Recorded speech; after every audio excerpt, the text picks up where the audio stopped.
Bienvenue sur la chaîne du Meeple Reporter. Si vous aimez les mondes fantastiques, si vous aimez les mondes détruits par l'apocalypse, si vous aimez les combats de cartes, si vous aimez l'exploration, si vous aimez les jeux stratégiques avec une évolution de vos personnages, Talos Collapse risque d'être fait pour vous. Talos Collapse est un jeu de stratégie prévu dans Kickstarter d'ici la fin d'année, un jeu de 2 à 4 joueurs, en tout cas pour la boîte prototype que j'ai reçue, un jeu avec beaucoup de choses que nous allons découvrir dans cette vidéo. Nous allons découvrir un peu l'univers, très riche, nous allons découvrir le matériel, là aussi très très riche, et un peu le gameplay. Talos Collapse va plonger les joueurs dans un univers fantastique, où ils vont devoir lutter pour leur survie. L'apocalypse a frappé le monde, a rompu tous les liens avec les dieux connus et a provoqué l'extinction ou presque des grandes civilisations. Cette époque désastreuse a forgé des chefs intrépides qui vont devoir conduire leur peuple vers la libération et la salvation. Ces chefs vont chercher refuge dans les murs de la ville de Talos, autrefois la capitale du monde. Le trajet jusqu'à Talos ne va pas être facile. Au bout d'un long voyage riche en événements, les joueurs devront lutter et livrer une dernière bataille pour le titre d'unique et invincible maître de Talos. Voilà un peu l'univers, le fluff que vous allez rencontrer, qui sera sûrement développé dans les prochains jours sur la page de l'événement et sur la page du Kickstarter, avec différentes races que les joueurs vont incarner, différentes races qu'ils vont rencontrer, qu'ils vont devoir combattre, voilà, les dieux aussi, comme on va le voir, tout ça est développé et apparaît déjà dans la boîte du prototype. Alors sans plus tarder, on va regarder un petit peu ce qui se cache dans cette boîte, dans cette grosse boîte, hein, belle boîte. Et puis on va regarder un peu le gameplay. Alors on va rester assez général.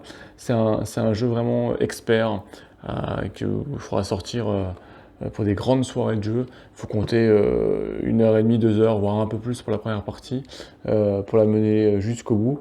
Bon, en fonction bien sûr de la maîtrise de vos règles et puis du nombre de joueurs qui peut un petit peu allonger la partie. Alors regardons le matériel du prototype et le gameplay général. On a beaucoup de choses. On est vraiment sur un jeu qui va être très riche. Ça va être un jeu expert, non pas forcément pour les règles. Elles font 15 pages. Hein. C'est relativement correct. Elles sont très aérées, très bien préparées avec des exemples. Hein. Donc une quinzaine de pages pour ce genre de jeu, c'est pas énorme. En revanche, on le voit à la fin, la partie combat de cartes est hautement stratégique et c'est là où ça va être le plus compliqué, puisque le combat fait, l'exemple fait 6 pages. Et donc il y a beaucoup de choses, et c'est vraiment ça qui va être le plus long dans la partie, et qui va être le cœur du jeu, tout simplement. Ça va être les combats de cartes, les combos possibles, les capacités, parce que chaque carte, comme on va le voir, a des capacités uniques, et il y en a beaucoup. Et puis, bon, après, on retrouve bien sûr un livret de règles classique, hein, avec le tour de jeu, les rappels. Alors, tout est en anglais, c'est vrai que j'ai pas précisé. C'est un Kickstarter qui est en anglais, mais on va retrouver on devrait retrouver en tout cas une VF. Alors, est-ce que ce sera une VF complète, imprimée, PDF? C'est à voir, puisque je sais que l'éditeur est en contact avec 2 membres d'Œuvre Nuit, dont moi-même, pour la traduction, et on a commencé à travailler sur les parties des règles. Donc, vous devriez avoir de bonnes surprises. Ça va se préciser dans les jours et les semaines à venir. Donc on va regarder un petit peu le matériel et en même temps regarder comment ça se passe. Donc là je vous ai fait une mise en place pour un scénario, parce qu'en fait dans Talos ce sont des scénarios que vous allez jouer. Donc là on a reçu dans le prototype le scénario de base en fait, qui est un peu le scénario d'introduction. Et on a trois mises en place différentes en fonction du nombre de joueurs, hein, 2 joueurs, 3 joueurs, 4 joueurs. Donc là on est sur une mise en place pour 2 joueurs. Donc en fait on retrouve du fluff, un peu expliquer ce qui se passe. Et puis ici on retrouve un certain nombre de règles pour la mise en place, et des petites règles qui vont changer de scénario en scénario, ce qui fait que chaque scénario va être un peu différent, avec des petites règles qui vont changer, avec des petites caractéristiques qui vont évoluer. C'est toujours intéressant et ça va renouveler le jeu. En revanche, je ne sais pas du tout combien il y aura de scénarios dans la boîte de base lors du Kickstarter. Donc ça c'est quelque chose à préciser et à découvrir. Donc là, on part sur un scénario de base mis en place pour 2 joueurs. Donc là, on va retrouver en fait un certain nombre de tuiles qui vont représenter le monde, avec au centre la ville de Talos. On peut la retourner, hein. Voilà, c'est la ville de Talos qui va en fait être l'objectif des joueurs, hein, puisque chaque joueur va commencer ici d'un côté du monde, et il va devoir en fait se développer, explorer les mondes qui l'entourent, développer son armée, arriver jusqu'à la ville de Talos, s'en emparer, en tout cas vaincre les gardes de Talos. Et puis si l'autre joueur arrive lui aussi à Talos assez rapidement après le premier joueur, et ben, il y aura un duel entre les 2 joueurs, et le joueur qui remportera le duel sera déclaré maître de Talos et gagnera la partie. C'est vraiment ça l'objectif. Alors sur ces tuiles et ce monde, bon, on retrouve classiquement en fait, des numéros de 1 à 3, ce sont les niveaux des mondes qu'on va découvrir, hein. À chaque fois, il y a une illustration en fait qui va renvoyer à un certain nombre de cartes d'événements, un certain nombre de cartes de monstres, de peuples qui habitent ces mondes, ces endroits, et qu'il va falloir combattre. Donc bien sûr, bon, plus le chiffre va augmenter, plus on va progresser vers Talos, plus ces mondes vont être compliqués à sécuriser pour s'en emparer. Alors les joueurs, bon, ils commencent au niveau de leur capitale, hein. Trouver une figurine pour le héros que va représenter le joueur. On va essayer de faire une petite mise en point un peu plus sympa. Les figurines sont plutôt très belles, bien détaillées. Alors en termes d'échelle, c'est assez grand. On est, je sais pas, sur du 30-35 mm, je pense. C'est une figurine là qui est texturée, donc moi tout est arrivé bien droit. Bon, c'est un prototype, hein. Mais voilà, ça promet quelque chose de joli, des jolis détails. Je vous mettrai des photos de meilleure qualité, hein, que là où le zoom a du mal à se faire. Donc ça, voilà, ça devrait être plutôt sympa. On devrait en avoir 4 de base dans la boîte de base, hein, puisque là après, pour l'instant, ce sont des petites figurines en carton pour le reste, hein. Il n'y en avait qu'une seule dans mon prototype. Donc ensuite, on va retrouver en fait, qu'est-ce qu'on va retrouver? Il y a tellement de choses. On va retrouver donc bien sûr les 4 peuples de base qu'on aura dans la boîte, hein. Donc ici on a les Morags. Alors en fait, à chaque fois il y a beaucoup de cartes, puisque sur ça ce sont vos troupes en fait que vous allez pouvoir développer. On va retrouver en fait de l'infanterie, hein, ici, donc de différents niveaux. Des niveaux 1, des niveaux 2, des niveaux 3 pour l'infanterie, hein. Donc à chaque fois, des illustrations assez sympathiques. Après, on va retrouver des niveaux 4, pardon, le chef. On va retrouver ici tout ce qui est archer, en fait. Pareil, hein, de niveau 1 jusqu'au niveau 4. Et on va retrouver aussi des mages. En fait, il y a toujours trois types d'unités différents dans chaque armée, hein. Des archers, des fantassins et des mages. Et pareil, de niveau 1 à indéterminé, bon ça c'est règle spéciale, donc au niveau 2 en fait. Bon, ça dépend des races, des peuples. Donc là, ce sont pour les Morags. Donc on va retrouver aussi les humains. Donc pareil, hein, à chaque fois, c'est des illustrations différentes, hein, il y en a beaucoup. Donc il y a vraiment un gros travail qui a été fait. On regardera en détail une carte et les caractéristiques après. Donc là, les humains. On va retrouver ensuite les suprêmes. Donc ça, c'est vraiment dans le monde de Talos, hein. Je pense qu'on va le découvrir pendant le Kickstarter, découvrir tous ces peuples qui restent.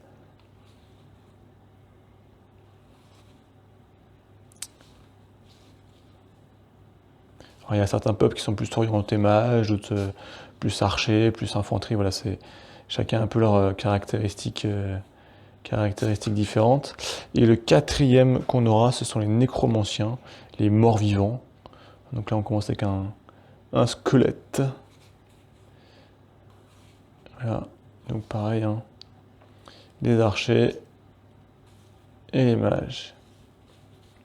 Donc on va commencer la partie en fait avec des cartes de bas niveau hein, et puis des premiers niveaux. Et ensuite au fur et à mesure de la partie, au fur et à mesure qu'on va découvrir les tuiles, qu'on va construire des châteaux et des tours de mages, on va pouvoir récupérer des cartes de niveau supérieur, perdre les cartes de niveau inférieur pour avoir des armées, je dirais, plus fortes, pour pouvoir vaincre les troupes ennemies qu'on va rencontrer. On va retrouver aussi un manamètre. Alors ça, c'est quelque chose qui est vraiment spécifique à ce jeu-là. Alors je sais pas du tout si ils seront aussi en bois comme ça dans la version finale. En tout cas, dans le prototype, ils sont super beaux. C'est vraiment un bel outil.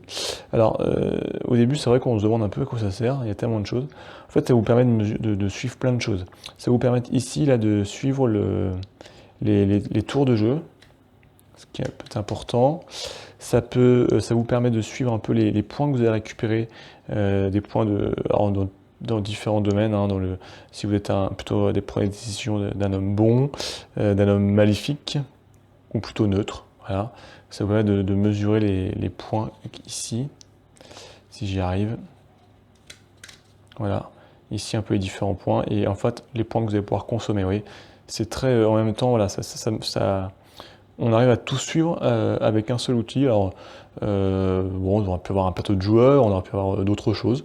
Mais voilà, ils ont développé, je trouve, un système qui est unique, qui est spécifique à ce jeu-là. Moi, je trouve ça assez sympa d'offrir un matériel qui ne reprend pas toujours le sempiternel plateau de joueurs avec toutes les caractéristiques et les petits cubes. En tout cas, il est vraiment super beau, c'est très agréable à manipuler. Bon, à voir en version finale comment c'est. Bon, on a plein de jetons, hein. On a des jetons de mana, hein. Ça va être un peu la ressource du jeu, des jetons pour les points de vie, des jetons pour la défense, des jetons pour des effets qui vont être utilisés, etc. On a un dé aussi pour déterminer, alors c'est pas pour les combats, mais c'est pour déterminer un peu tout ce que les monstres qui vont apparaître ou ce qu'on va avoir au niveau du combat. On a des fiches de dieux là. Donc en fait les fiches de dieux ce sont les dieux qui habitent les mondes hein, et qu'on va pouvoir invoquer et qui vont nous donner donc des capacités en plus. Et alors voilà, vous voyez en haut hein, donc le dieu Udo, et en fait ça va dépendre des caractéristiques qu'on va développer justement de nos choix. Si on est plutôt un homme bon, un homme neutre ou un homme maléfique, on aura accès à certains dieux et pas à d'autres. Donc voilà encore, on va orienter, nos choix ne seront pas sans conséquence durant la partie. On a, alors bien sûr, on a après toutes les cartes d'événements liées au monde qu'on va traverser et les cartes des peuples, puisqu'à chaque fois que vous allez faire progresser votre figurine, vous allez retourner bien sûr le monde, comme vous allez explorer, et il va y avoir un événement qui va se passer. Donc un événement, la carte va se présenter comme ça, là je vous ai pris vraiment un hasard, un petit fluff, et puis 3 options différentes. Hein, donc là, soit vous rencontrez une armée arachnide, et donc soit vous attaquez, soit vous les entourez, soit vous négociez. Et en fonction du choix que vous allez faire, et ben vous allez récolter, comme je vous disais, des points, donc je dirais maléfiques, neutres, ou bons, et puis un certain nombre d'avantages, de bonus, etc. etc. Donc ça va vraiment avoir une conséquence sur le jeu.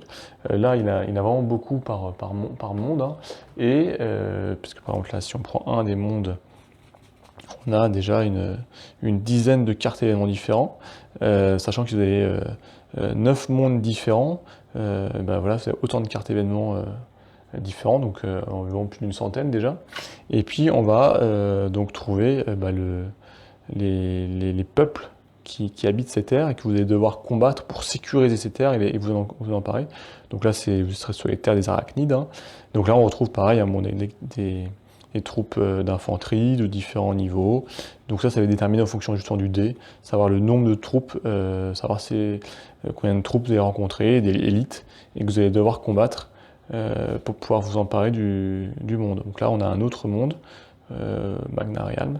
Donc si on reprend le premier monde, vous voyez quand même, hein, il y a un certain nombre de cartes, hein, encore toutes différentes, encore des caractéristiques différentes. Donc vraiment un gros travail pour qu'il n'y ait pas d'uniformité et que tout soit vraiment tout le temps différent. Et donc là, on a 9 mondes différents. Donc 9 mondes, 9 paquets de cartes événements liés à ces mondes et 9 paquets de cartes de créatures qui y habitent. On a bien sûr aussi les créatures de Talos, les gardes de Talos, hein, puisque le premier joueur qui va arriver dans Talos, il va devoir défaire les gardes de la ville pour s'en emparer. Donc là encore, hein, on va retrouver donc la ville de Talos, le niveau, et puis les gardes qu'on va devoir combattre, hein, les officiers, les mages, les anomalies, le bourreau, ou l'exécuteur, mais le bourreau. Donc voilà, donc vraiment beaucoup de cartes. Hein. Ceux qui n'aiment pas les cartes, Talos Collapse ne sera pas fait pour vous, puisque ce n'est pas fini, puisqu'en fait on va aussi avoir un certain nombre de classes en fait. Hein. Au départ on a 8 classes différentes.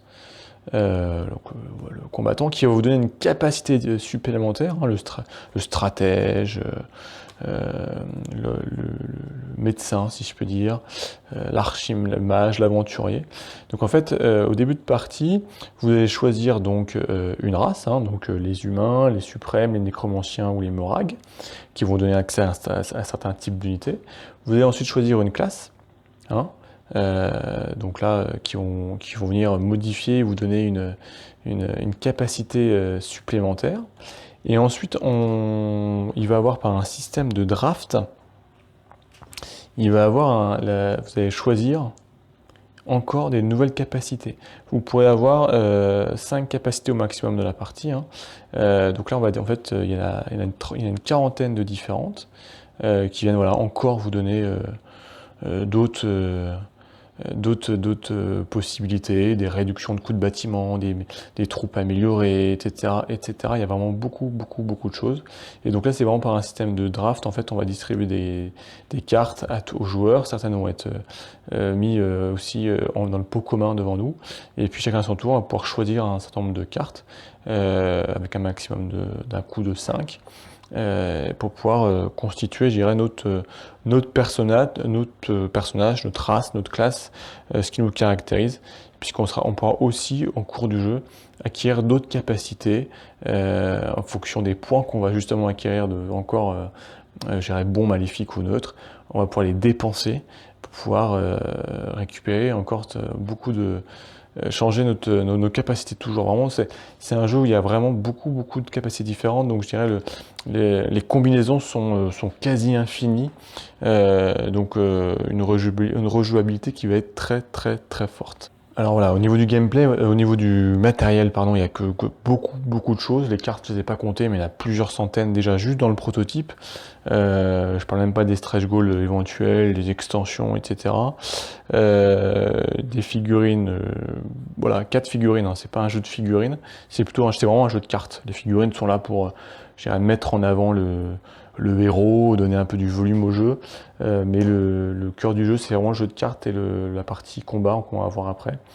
Aussi de pions, voilà, beaucoup de choses. Il faudra une bonne table, mais voilà, quelque chose qui est de très bonne qualité, parce que il y a aussi, voilà, tiens, j'ai pas présenté ces petites cartes là, là on a aussi des cartes bien sûr des petites cartes qui vont nous donner qu'on va pouvoir acheter. Ce sont un peu des équipements pour notre héros, hein, des boucliers, des amulettes, des armes, voilà, qui vont encore nous donner des nouvelles capacités, des nouvelles choses, et toujours ce design, ce graphisme qui change à chaque fois. Il n'y a pas deux cartes identiques. Hein. On a aussi quelques cartes ici qui sont en fait des cartes des mercenaires. Donc on va pouvoir recruter des mercenaires pour venir renforcer nos armées encore. Donc vous voyez, encore d'autres unités combattantes s'il n'y en avait pas assez. Il y en a encore, il y en a un certain nombre. Donc beaucoup de choses. Alors au niveau du gameplay, comment ça se passe? Donc comme je vous expliquais en début de partie, chaque joueur va choisir une race, hein, avec son héros, on va se placer sur sa capitale. Ensuite on va choisir une classe, qui va d'ailleurs nous donner capacité, puis nous donner l'ordre de jeu, hein, parce que si vous avez un numéro qui est le numéro d'initiative, ça a un impact donc, sur dans quel sens on va jouer dans la partie. Ensuite, on va, par un système de draft, récupérer des compétences initiales. pour venir un peu compléter la construction de notre personnage et de notre nation. Une fois qu'on a fait ça, bon, on récupère un certain nombre de jetons de départ, de ressources, et ensuite la partie va pouvoir commencer. La mise en place, c'est relativement rapide, la partie draft qui est peut-être un peu plus longue et à découvrir. On a vraiment une combinaison presque infinie, donc une très très forte rejouabilité.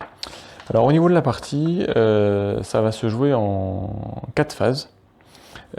Toujours. Donc une première phase, c'est la phase de revenu en fait. C'est qu'au fur et à mesure du jeu, on va construire des bâtiments, on va construire des tours des mages ou des châteaux qu'on va venir installer sur les mondes qu'on aura découverts et qu'on aura sécurisés. Donc plus on aura de bâtiments, plus on aura de revenus. Et avec ces revenus, on va pouvoir construire d'autres bâtiments et acheter des nouvelles capacités. Ensuite, on passe une phase de développement. Donc tous les joueurs jouent cette phase. On joue une phase de développement où on va pouvoir améliorer ces bâtiments ou en construire de nouveaux. Alors toujours, des bâtiments doivent être collés au bâtiment qu'on a. Donc en fait, on va progresser vraiment vers Talos. Ce sera pas forcément sur tous les mondes, hein, mais voilà, on va progresser au fur et à mesure.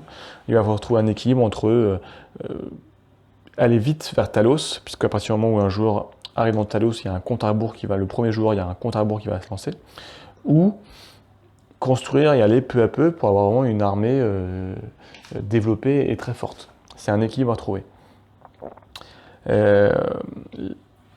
L'intérêt aussi de développer ces bâtiments, de faire des tours de mage niveau 1, puis 2, puis 3, puis 4, c'est nous apporter des unités du même niveau, donc bien sûr plus intéressantes, plus fortes, avec de meilleurs points de vie et les plus grandes capacités. Ensuite, on a une phase de prière qui en fait simplement c'est une phase qui va nous permettre d'invoquer des dieux, justement en fonction des points qu'on aura acquis, et donc pour pouvoir récupérer un pouvoir et une aide qu'on va pouvoir utiliser au cours de la partie. Là, il y a 4 fiches de dieux dans la boîte de base. Voilà. En tout cas, dans la boîte prototype que j'ai reçue. Ensuite, on a la phase de mouvement. Donc là, c'est très simple. Hein, les héros vont se déplacer en fait d'une case vers les mondes sécurisés et reconnus. Non sécurisés, non reconnus, et de 2 cases à travers les mondes qui ont été déjà reconnus. Et donc quand on arrive dans un monde, qu'est-ce qui se passe? On tire, comme je vous disais, une carte événement.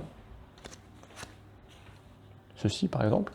On lit le petit fluff, on choisit notre option, on applique les conséquences.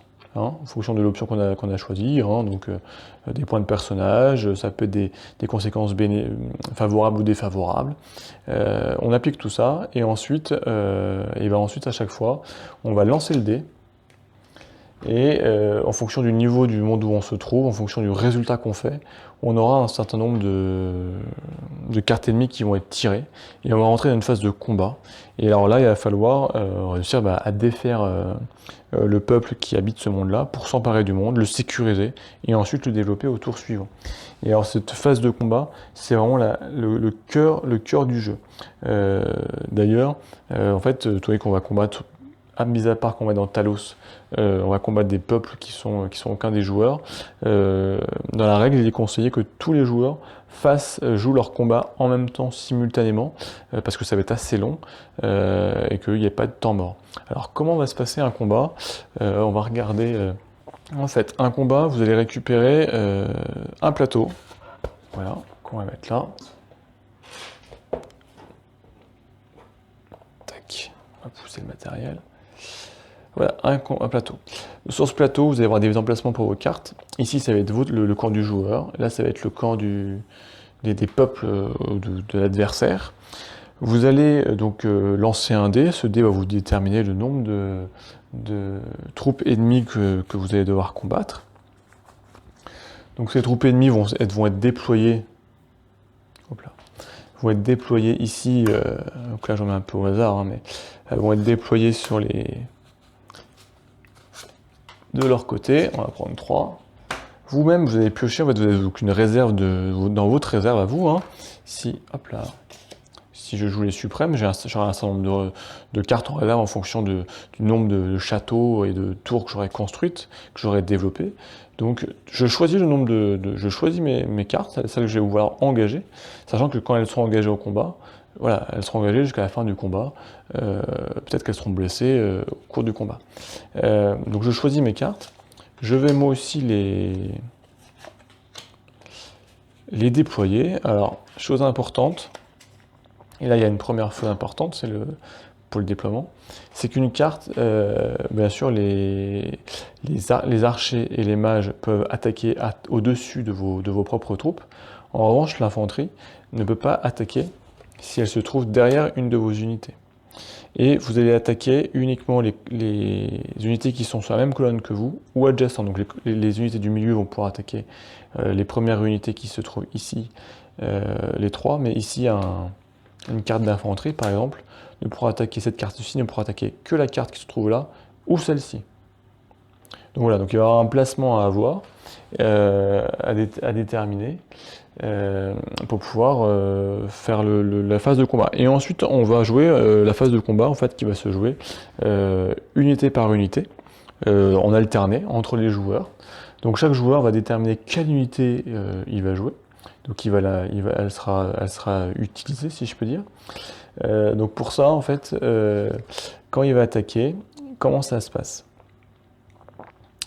Donc en fait, chaque unité a un niveau. Alors on va prendre plutôt celle-ci, sera plus simple, parce qu'après il y a toujours des exceptions.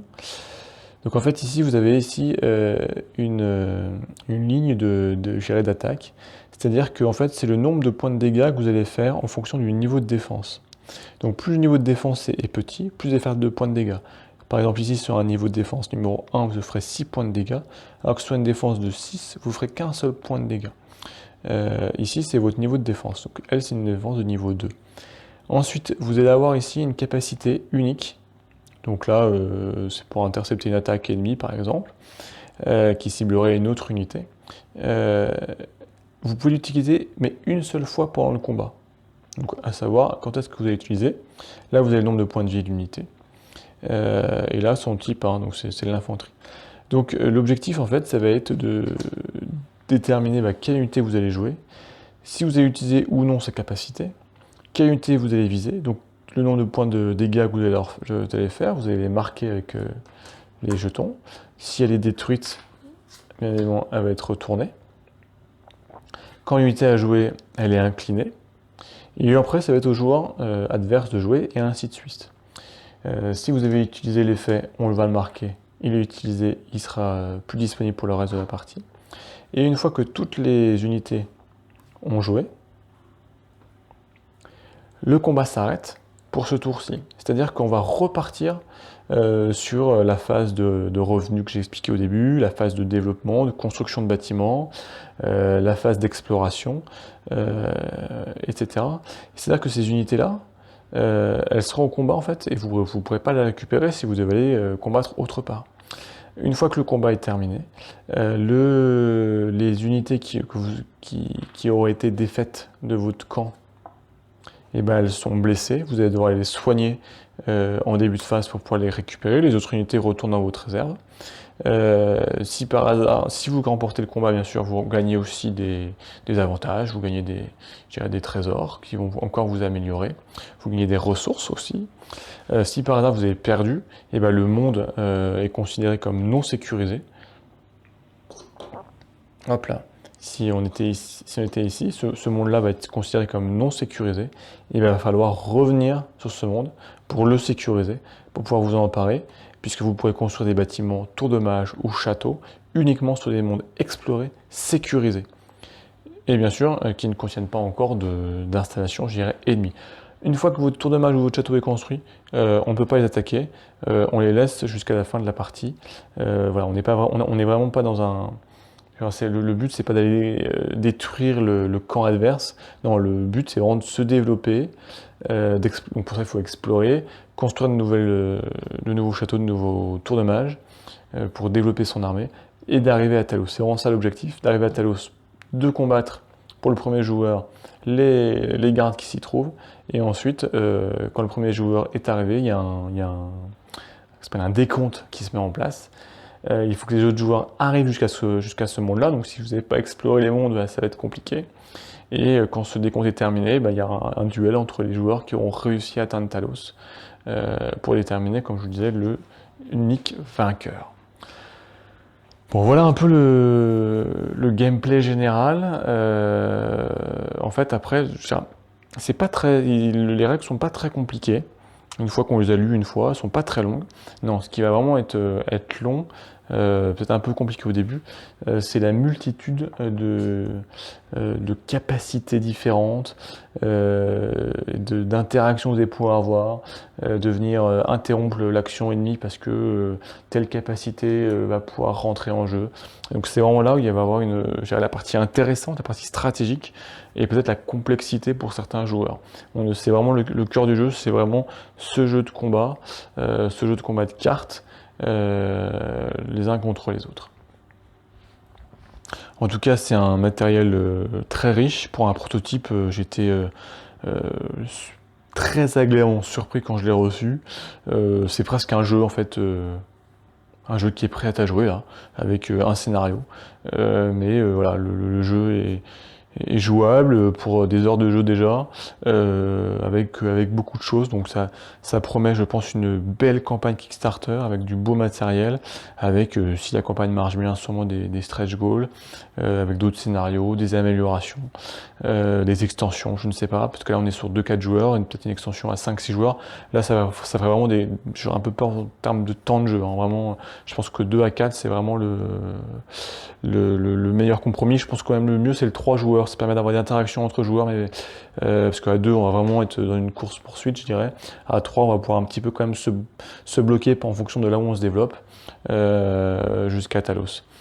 Bon, voilà un peu le gameplay général, le matériel, et puis on se retrouve déjà tout de suite pour le bilan final. Et ben voilà, on a fait le tour de Talos, une belle présentation de ce jeu à venir en campagne Kickstarter.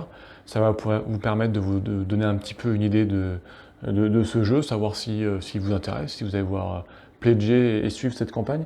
C'est un jeu qui est très prometteur, très stratégique. Les combats de cartes vont être extrêmement stratégiques avec toutes ces cartes, avec leurs propres capacités, les différentes races, et puis surtout cette multiplicité de capacités que vous allez pouvoir obtenir en début ou en cours de partie, vont vous permettre une richesse du jeu, une rejouabilité certaine. Maintenant, ça va rester un gros jeu. C'est un jeu expert, à mon sens. Un jeu où il va falloir prendre le temps pour se plonger dedans, pour mener à bien la partie. Mais un jeu qui s'annonce très prometteur et très intéressant, avec un matériel de qualité, des figurines qui ont l'air, en tout cas pour les prototypes, qui sont vraiment très très belles. Vraiment, donc quelque chose qu'on va suivre de très près sur la chaîne, et on n'en manquera pas d'en reparler très bientôt. En tout cas, voilà, donc n'hésitez pas à commenter cette vidéo, à dire ce que vous en pensez comme d'habitude, aussi bien sur le fond, sur le projet de Talos, que sur la forme, à liker, à vous abonner si ce n'est pas déjà fait sur la chaîne YouTube, sur la page Facebook, sur le blog qui va bientôt arriver, et puis à partager. En tout cas, merci du soutien, et puis je vous dis à très bientôt pour de nouvelles vidéos sur la chaîne du Meeple Reporter.